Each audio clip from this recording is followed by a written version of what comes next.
नमस्कार दोस्तों, एक बार फिर से स्वागत करते हैं आपके अपने यूट्यूब चैनल ज्ञान संगम पर। दोस्तों, आज का हमारा टॉपिक है वंश और उनके संस्थापक। तो जितने भी वंश हुए, दिल्ली सल्तनत, मुगल काल जितने भी हुए, उससे संबंधित तथा उनका संस्थापक कौन था तथा क्वेश्चनों को हम विस्तार से भी पढ़ेंगे। कौन सा वंश किस वंश से कहाँ तक चला, ये इंपॉर्टेंट क्वेश्चन है। ये प्रीवियस ईयर क्वेश्चन है, जितने पूछे गए क्वेश्चन हैं, रेलवे, बैंकिंग, एसएससी। तो आप बने रहिएगा हमारी वीडियो के साथ। आप हमारे टेलीग्राम ग्रुप से भी जुड़ सकते हैं, लिंक आपको डिस्क्रिप्शन में मिल जाएगा। आप व्हाट्सएप नंबर में मैसेज करके जो है आप पीडीएफ भी प्राप्त कर सकते हैं। तो चलिए शुरू करते हैं बिना किसी देरी के। तो हमारा फर्स्ट क्वेश्चन है, हर्यक वंश का संस्थापक कौन था? तो इसका सही उत्तर क्या हो जाएगा? हर्यक वंश का संस्थापक कौन था, आप लोगों से पूछा जा रहा है। तो इसका सही उत्तर होगा ऑप्शन नंबर ए। देखिए, बिंबिसार। बिंबिसार जो दोस्तों हर्यक वंश का संस्थापक था। अगला क्वेश्चन हमारा, शिशुनाग वंश का संस्थापक कौन था? तो इसका सही उत्तर होगा शिशुनाग। देखिए, शिशुनाग वंश का आपको याद नहीं रखना है। शिशुनाग, शिशुनाग का संस्थापक कौन था? शिशुनाग एक नामक व्यक्ति था, उसने ही शिशुनाग वंश की स्थापना की थी। ठीक है। अगला अगला क्वेश्चन हमारा, नंद वंश का संस्थापक कौन था? तो इसका सही उत्तर होगा महापद्मानंद। महापद्मानंद एक नाम के व्यक्ति थे, उन्होंने ही नंद वंश की स्थापना किया था। तो सही उत्तर ऑप्शन नंबर सी इसका एकदम सही उत्तर हो जाएगा। हमारा अगला प्रश्न है, देखिए नंद वंश के बारे में थोड़ा सा पढ़ते हैं। नंद वंश का अंत तब हुआ जब चंद्रगुप्त मौर्य ने अपने गुरु चाणक्य के समर्थन से नंद वंश के अंतिम शासक घानानंद को उखाड़ फेंका। आपने स्टोरी सुनी होगी घानानंद। घानानंद ने एक बार अपने दरबार में चाणक्य की क्या की थी? बेइज्जती की थी। तो चाणक्य ने तभी प्रतिज्ञा ली थी कि मैं इसके साम्राज्य को क्या कर दूंगा? विनाश कर दूंगा या नष्ट कर दूंगा। तभी से उन्होंने चाणक्य को एक ऐसे लड़की की खोज में निकल पड़े जो भारत का सम्राट बनने लायक हो। तो उन्होंने उनकी मुलाकात चंद्रगुप्त मौर्य से हुई।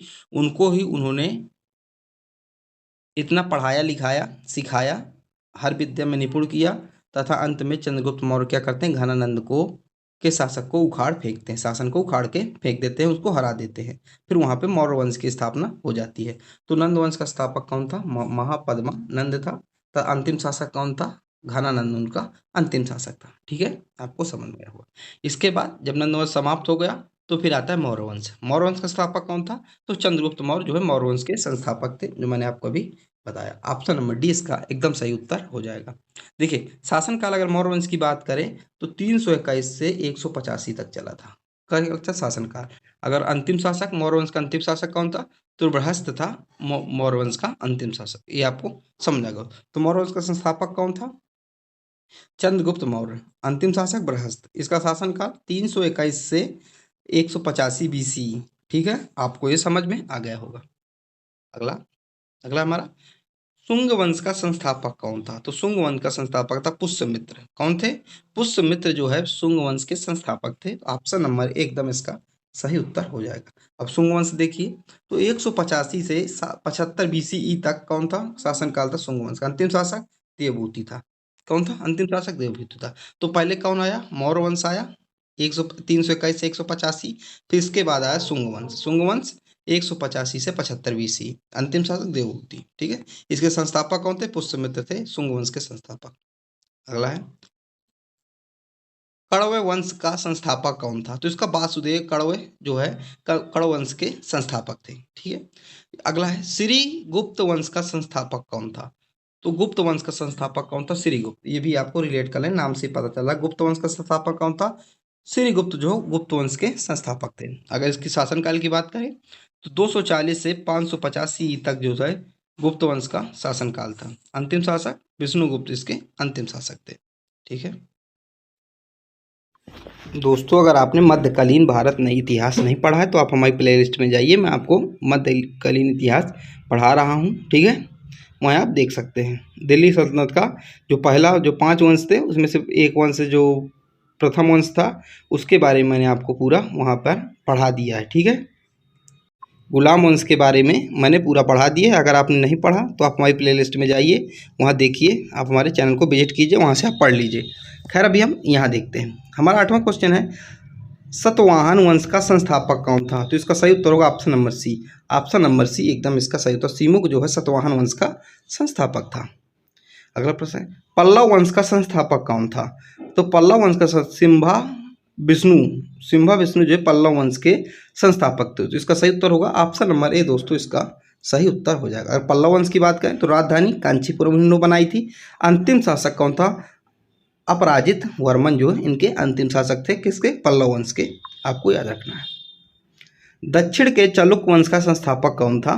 तो इसका सही उत्तर होगा पुलकेशिन फर्स्ट जो है दक्षिण के चालुक्य वंश के संस्थापक थे। ऑप्शन नंबर बी एकदम इसका सही उत्तर होगा। अगर राजधानी की बात करें, चालुक्य वंश की राजधानी कौन सी थी? तो बादामी इसकी राजधानी थी। अंतिम शासक कीर्तिमान इसके अंतिम शासक थे। तो आपको यहाँ से पॉइंट ये याद रखना है, ठीक है। अगला है हमारा, राष्ट्रकूट वंश का संस्थापक कौन था? तो इसका सही उत्तर होगा ऑप्शन नंबर सी दांती दुर्ग। दांती दुर्ग जो है राष्ट्रकूट वंश के संस्थापक थे, ठीक है। ये आपको हर जगह नहीं मिलेंगे दोस्तों, मैं आपको ये इंपॉर्टेंट करवा रहा हूँ, ठीक है। अगला है राष्ट्रकूट। तो अगला राष्ट्रकूट के बारे में पढ़े। राष्ट्रकूट का संस्थापक दांती दुर्ग मैंने आपको बता दिया था। दांती दुर्ग को दांती वर्मन के नाम से भी जाना जाता है, ये डबल नाम है, याद रखेगा। इसका जो राजधानी थी मान्यखेता इसकी राजधानी थी राष्ट्रकूट वंश की। अगला है हमारा, विजयनगर साम्राज्य का संस्थापक कौन था? विजयनगर साम्राज्य का संस्थापक कौन था? आपको ये बहुत बड़ा बार पढ़ा होगा, आपको इस कमेंट में उत्तर बताना है। जो 12वां नंबर है आपको कमेंट में बताना है कि विजयनगर साम्राज्य का संस्थापक कौन था। आप लोग कमेंट में बताइए, कमेंट, ठीक है। आप लोग कमेंट में बताइए विजयनगर साम्राज्य का संस्थापक कौन था। आप लोगों को पता होगा, मुझे पता है। अगला है, सल्तनत काल कितने भागों में विभक्त था? सल्तनत काल कितने भागों में विभक्त था? 5 भागों में विभक्त था। अगर आप नहीं पढ़ रहे हैं तो आप देख लीजिए हमारी प्लेलिस्ट से, मैं आपको करवा रहा हूँ सल्तनत काल। उसमें से मैंने, देखिए सल्तनत काल कितने भागों में विभक्त था? 5 भागों में विभक्त था। सबसे पहला ये 5 वंश थे। कौन कौन से 5 वंश है? सबसे पहला था गुलाम वंश, जो कि मैं आपको ये पूरा विस्तार पूर्वक करवा चुका हूँ। गुलाम वंश 20-25 मिनट की वीडियो आप वहाँ देख लीजिए, ज़्यादा बड़ा वीडियो नहीं है, लेकिन पूरे इंपॉर्टेंट फैक्ट मैं वहाँ करवा चुका हूँ। देखिए गुलाम वंश जो 1206 से 1290 तक चला था, गुलाम वंश, इसके संस्थापक कौन थे? कुतुबुद्दीन इसके संस्थापक थे, एवं फिर आता खिलजी वंश दूसरे नंबर 1209 से 90 से 1320 तक चलता है खिलजी वंश। फिर आते हैं तुगलक वंश 1320 से 1414 तक चलता है। फिर आते हैं सैयद वंश 1414 से 1451 तक चलते हैं। फिर आते हैं लोधी वंश 1451 से 1536 तक चलते हैं, 26 तक चलता है। फिर इसी लोधी में 1526 में लोधी वंश के बाद आ जाता है बाबर। कौन आ जाता है? बाबर। तो फिर बाबर क्या है? मुगल काल की स्थापना हो जाती है भारत में। बाबर पानीपत के प्रथम युद्ध में इब्राहिम लोधी को हरा देते हैं, तो वहीं से जो है ये दिल्ली सल्तनत जो है समाप्त हो जाता है। आपको ये समझ में आ गया होगा। अच्छा, ठीक है। थोड़ा सा हमारा इंपॉर्टेंट पॉइंट ये भी है कि दिल्ली सल्तनत जो 5 वंशों ने शासन किया था, सबसे लंबा किसका था? तो सबसे लंबा राजवंश तुगलक वंश का था। तुगलक वंश, देखिए ऑप्शन नंबर तर इन्होंने लगभग 94 वर्ष तक शासन किया था। कितना? 94 ईयर तक इन्होंने शासन किया था। सबसे छोटा खिलजी वंश सिर्फ मात्र 30 साल। तो इसको भी याद रखेंगे, ये पूछा जाता है कि दिल्ली सल्तनत में जो 5 वंशों ने शासन किया था, सबसे लंबा शासनकाल किस वंश का था? सबसे छोटा शासनकाल किस राजवंश का था? तो अब सबसे बड़ा खिलजी वंश, तुगलक वंश, और सबसे छोटा जो है खिलजी वंश, ठीक है। अगला, मोहम्मद गौरी ने भारत लौटे वक्त अपना साम्राज्य किसको सौंपा था? तो एवक को सौंपा था। एवक को सौंपा था, ऑप्शन नंबर 1 एकदम इसका सही उत्तर। एवक जो है गौरी का क्या था? गुलाम था। फिर जब गौरी भारत से लौट जाता है तो एवक ही यहाँ भारत में गुलाम वंश की स्थापना करता है, ठीक है। अब अगला, खिलजी वंश का संस्थापक कौन था? तो खिलजी वंश का संस्थापक कौन था? जलालुद्दीन फिरोज खिलजी। कौन था? जलालुद्दीन फिरोज खिलजी जो है खिलजी वंश का संस्थापक था। ऑप्शन नंबर डी एकदम इसका सही उत्तर हो जाएगा। देखिए संस्थापक जलालुद्दीन फिरोज खिलजी, बहुत लोग अलाउद्दीन खिलजी लगाते हैं, आप लोग कंफ्यूज मत हो जाइएगा। खिलजी वंश का संस्थापक जलालुद्दीन फिरोज खिलजी था, इसको याद रखिएगा आप लोग। और 1290 से 1296 तक इसका शासनकाल चलता खिलजी वंश का, जो कि मैंने ऊपर ही जैसे बताया था वैसे, ठीक है, ठीक है। ये जलालुद्दीन फिरोज खिलजी 1290 से 1296 तक बैठा था। अगला, तुगलक वंश। तुगलक वंश का संस्थापक कौन था? तो गयासुद्दीन तुगलक तुगलक वंश का संस्थापक था। ऑप्शन नंबर सी एकदम इसका यहाँ सही उत्तर हो जाएगा। ऑप्शन नंबर सी इसका सही उत्तर हो जाएगा। तुगलक वंश का संस्थापन गयासुद्दीन तुगलक। अगला है तुगलक वंश के संस्थापक कौन थे? गयासुद्दीन तुगलक थे। अगर इसके तुगलक वंश की बात करें तो 1320 से 1414 तक, ठीक है। अगला है सैयद वंश का संस्थापक कौन था? तो खिज्र खां। कौन था दोस्तों? खिज्र खां।